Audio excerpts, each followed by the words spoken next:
Ia masih menyimpannya rapi, sampai sekarang, ia belum menemukan siapa pemilik kertas itu. Penasaran banget, Dirga sudah berusaha mencari tahu, tapi selalu gagal. Mungkin orang itu terlalu lihai. Pernah sekali Dirga membuat kesepakatan sendiri, jika ia berhasil menemukan gadis penulis itu, ia akan menjadikannya permaisuri. Tapi, ia tak pernah mendapatkannya, sampai ia gila sendiri karena kertas putih itu. Dirga terus memandangi tulisan indah Arab itu yang merangkai namanya. Coba, aku menemukanmu, akan kujadikan pacar halalku. Aku yakin, jika kamu wanita baik-baik, katanya lirih sembari memegang satu lembar kertas putih itu, tapi itu sebelum aku jatuh hati pada Ara, lanjutnya kemudian. Jika ia bisa menemukan gadis itu, Dirga akan menikahinya. Terlalu konyol, tapi ia yakin jika itu gadis baik-baik. Semuanya terjadi begitu saja sampai ia menemukan Ara dan mulai jatuh hati pada Ara. Tentu saja ide konyol yang akan menikahi gadis misterius pasti sudah gagal secara otomatis. Dirga memasukkan kembali kotak itu ke dalam lokernya.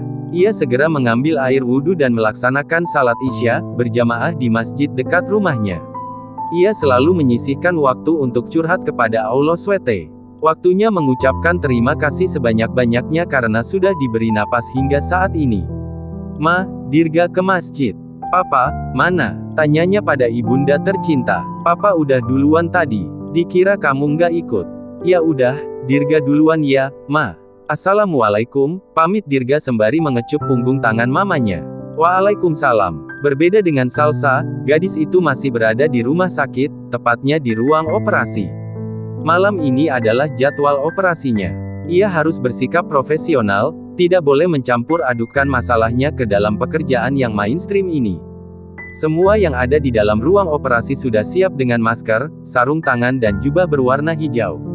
Mereka melakukan doa bersama sebentar, meminta Tuhan agar mengizinkan dan merestui jalannya operasi sampai selesai.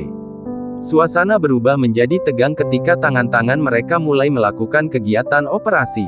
Mereka menatap intens tubuh yang dioperasi itu. Sembari di dalam hati terus berdoa agar operasi berjalan lancar atas izinnya.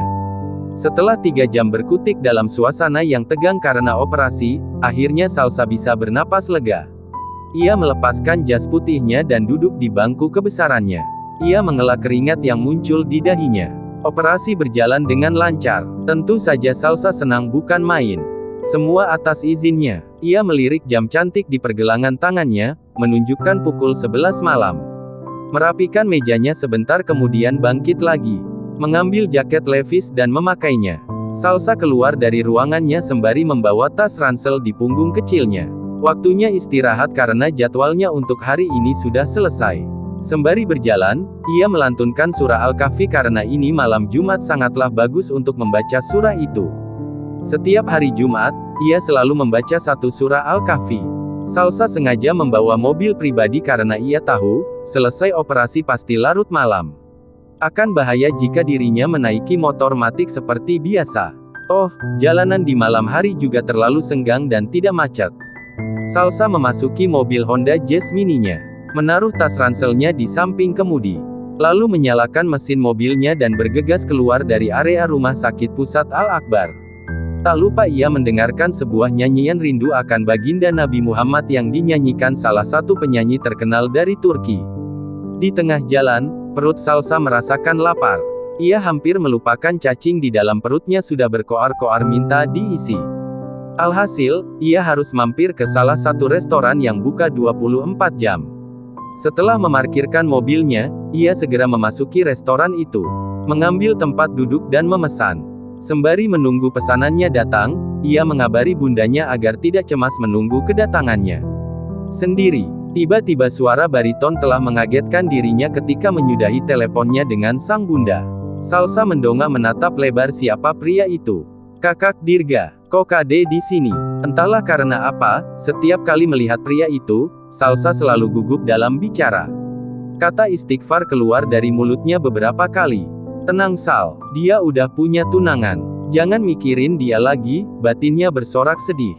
Ini tempat umum, katanya begitu dingin dan ketegasan yang begitu kental. Oh, iya kak, kata Salsa mengacuhkan.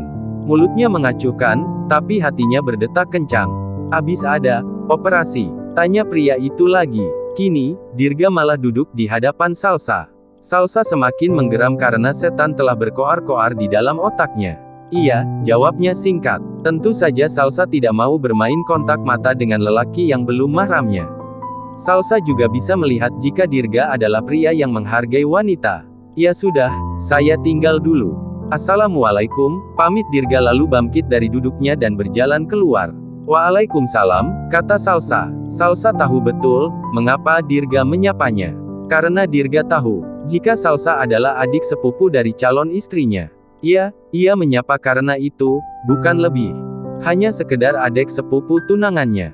Air mata Salsa hampir saja keluar ketika seorang pelayan mengantar pesanannya, ingin menangis saat ini. Menangis karena dirinya terlalu bodoh.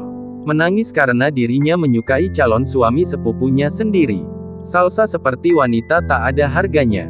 Alih-alih memperhatikan masalah tadi, Salsa berusaha mengingat rasa laparnya saja. Bukankah tujuannya ke sini untuk mengisi perutnya yang lapar? Jika tidak dimakan, Salsa pasti mubazir telah membuang makanan ini. Alhasil, ia harus menghabiskan makannya. Makanan rezeki dari Allah SWT.